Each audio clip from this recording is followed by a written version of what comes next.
अस्सलामु अलैकुम वरहमतुल्लाहि वबरकातुहू। दोस्तों, मैं सजाद अहमद काजी और एक बार फिर आप तमाम दोस्तों की खिदमत में हाज़िर हूँ।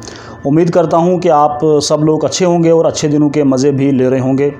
दोस्तों, एक बहुत ज़रूरी पैगाम है जो मैं आप तमाम दोस्त अहबाब के ज़रिए और इस सोशल मीडिया के ज़रिए ज़िला इंतज़ामिया पूंछ तक पहुँचाना चाहता हूँ। मुझे उम्मीद है कि आप हमेशा की तरह इस बार भी मेरी इस वीडियो को बहुत ज़्यादा शेयर करेंगे और इंतज़ामिया के कानों तक पहुँचाएँगे जो इंतज़ामिया सो रही है। दोस्तों, कल शाम की बात है कि तहसील सुरनकोट के अंदर जो लोग सुरनकोट से वाबस्ता हैं वो अच्छी तरह जानते हैं कि सुरनकोट में एक मोहल्ला है, हाड़ी मोहल्ला, इकबाल नगर सुरनकोट के नाम से मशहूर है। वहाँ पर एक मस्जिद है, मोहम्मदी जामिया मस्जिद के नाम से मशहूर है, सब लोग जानते हैं तकरीबन। वहाँ पर कल शाम को कुछ जो गुंडा अनासिर हैं, कुछ लोगों ने वहाँ पर हमला करने की कोशिश की और हमला करने की वजह ये हुई कि वहाँ मस्जिद के साथ जो रास्ता अंदर गली में जाता है वहाँ पर एक ट्रांसफार्मर है कोने में बिजली का, और उस ट्रांसफार्मर के साथ ही कोई रियाज शाह साहब हैं जिनका वहाँ पर रिहायशी मकान है, और उन्होंने जो है वहाँ पर जो एक अवामी रास्ता था उसको जो है कब्ज़ा करने की कोशिश की। और हालांकि पहले से उन्होंने वहाँ पर उस पर कब्ज़ा किया हुआ है और कब्ज़ा करके जो है एक नाजायज़ रास्ता जो है वहाँ से कायम किया, जो कि सरकारी तौर पर उनको नहीं दिया जाता। पहले से जो गली बनी हुई है उसको उन्होंने इंक्रोचमेंट करके वो रास्ता इख्तियार किया। अब वो रास्ता इख्तियार करने की वजह से वहाँ पर जो है गली में पानी जमा हो जाता है बारिश की वजह से। पहले भी एक आध बार ऐसा हुआ, और वहीं पर साथ में जो है मस्जिद है, मदरसा है, बच्चियों का मदरसा है, तो उस वजह से जो है वहाँ से वो जो पानी इकट्ठा होता है वो उस मदरसे में जाता है या वहाँ पर मतलब लोगों को तकलीफ़ देता है। तो उस चीज़ को लेकर एक आध बार पहले भी ये मामला हुआ, लेकिन वो लोग जो है खामोश रहे। इस बार फिर ऐसा हुआ, बारिश वगैरह हुई तो वहाँ पानी जमा हुआ, तो उसको जो है वहाँ से उस रास्ते को, उस पानी को साफ़ करने के लिए जो वहाँ के उस मदरसे के, मस्जिद के जो ज़िम्मेदार हैं, उन्होंने जो है उसको थोड़ा सा रास्ते को जो है वहाँ से खोदा कि ये पानी निकल जाए ताकि किसी को तकलीफ़ ना दे। इस चीज़ पर लेकर जो है वो सारी फैमिली भड़क गई। रियाज शाह साहब, उनका एक लड़का जो पुलिस में है, निसार नाम है या नासिर नाम है, वो और भी उनके जो मतलब फैमिली जो भी थी वहाँ पर मौजूद थी, वो सारे लोग आ गए और उन्होंने जानलेवा हमला किया। वहाँ पर जो है तोड़ फोड़ करने की कोशिश की, मारने की कोशिश की, और जो वहाँ के इमाम साहब हैं उनको भी धक्का मुक्की की, बेहुदा गालियाँ, नंगे बकवास बके।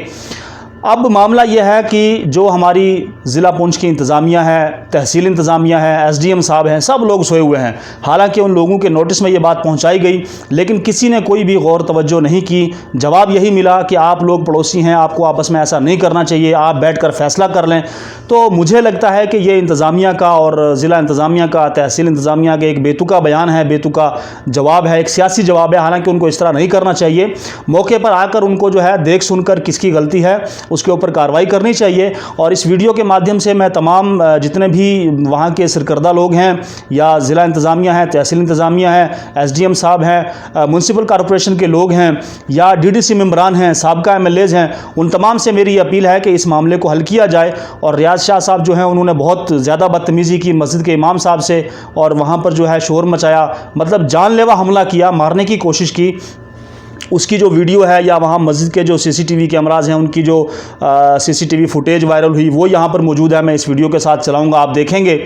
और बिलखुसूस मेरी अपील है डिप्टी कमिश्नर पुंछ से, अपने एलजी मनोज सिन्हा साहब से और तमाम जितने भी आला ऑफिसरान हैं उनसे मेरी यही अपील है कि इस मामले पर तहकीक की जाए। मैं ये नहीं कहता कि जो मस्जिद वाले हैं वो सही हैं या रियाज साहब सही हैं, जिसकी भी इसमें गलती है तहकीक की जाए और उन लोगों पर जो है कार्रवाई की जाए कि इतना बड़ा हंगामा क्यों किया गया और मस्जिद पर हमला क्यों किया गया।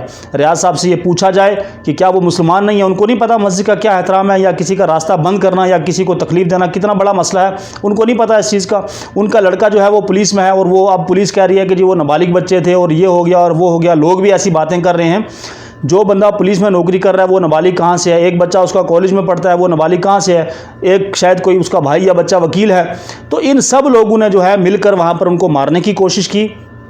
मस्जिद पर हमला हुआ, वीडियो मौजूद है, आप लोग देख सकते हैं। और आवाम से भी मेरी अपील है कि आवाम भी इसका फ़ैसला करे कि ऐसा क्यों हुआ। और आखिर में मैं अपने तमाम दोस्तों से अपील करना चाहूँगा कि आप ज़रूर इस वीडियो को शेयर करें, इंतज़ामिया तक पहुँचाएँ, गवर्नर साहब से मेरी अपील है, तमाम जितने भी आला ऑफिसरान हैं उनसे अपील है कि इस पर जो है ज़रूर कार्रवाई होनी चाहिए। मस्जिद का मामला है, एक रास्ते का मामला है और ये इशू जो है अब बार बार उठता रहेगा अगर इस पर कोई कार्रवाई ना हुई। और मुझे बहुत अफसोस के साथ ये चीज़ कहनी पड़ती है कि हमें बार बार हर छोटी बड़ी चीज़ के लिए पुलिस को कोसना पड़ता है। पुलिस अपना काम ज़िम्मेदारी से क्यों नहीं करती? अगर पुलिस अपना काम ज़िम्मेदारी से करे तो शायद इस तरह के मामला जो हैं वो बार बार सामने ना आए। और उसके अलावा जो अभी हाल ही में हमारे यहाँ जो DDC मेंबर बने हैं सुरनकोट A और B से, दोनों से मेरी अपील है, दोनों यंग हैं, नौजवान हैं, अच्छे काम कर रहे हैं, चौधरी शाहनवाज साहब और सुहेल मलिक साहब, उनसे भी मेरी अपील है कि वो ज़रूर इस मामले में जो है ज़ाती मुदाखलत करके पुलिस को साथ रख कर और इस मामले की जो है इन्वेस्टिगेशन करवाएं और इसका जो है हल करें। बहुत बहुत शुक्रिया तमाम दोस्तों का। आखिर में फिर मेरी पुलिस से अपील है कि अपना काम जो है वो सही से करें और इस मामले पर कार्रवाई करें। बहुत बहुत शुक्रिया। अल्लाह हाफिज़।